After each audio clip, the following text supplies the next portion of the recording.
what experiences caused you to write your book in the first place? And can you kind of summarize a little bit about the principles as you think about leadership?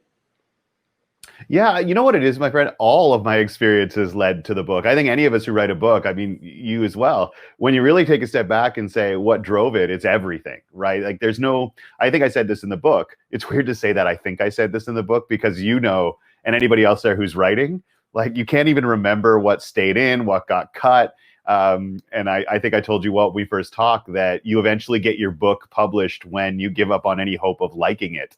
But it was the sum total of experiences that I think did it. And there were a number of things that sort of really pushed it, though. For me, what happened was a big part of the book is driven by my experiences running the leadership development program at the University of Toronto, which is Canada's biggest university. And what I found was I was surrounded by these extraordinary young people. Working at a university means that you're always surrounded by people who are half your age and twice as smart as you. Our entire goal in the education system is to graduate them before they figure out they're twice as smart as we are. Otherwise, the entire system collapses.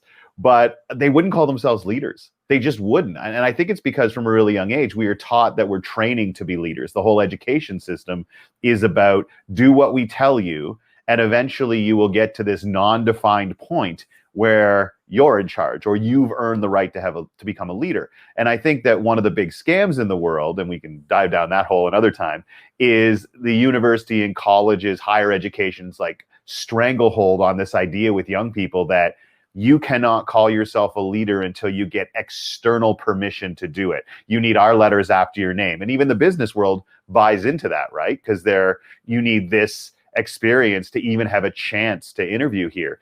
And that over years, it has its impact on everyone. We all went through that system and it diminishes us. It tells us that we're reliant on the education system for validation. And then we're reliant on the company that hires us and pays us for validation of our leadership. And we treat leadership as if it's something we need permission to use.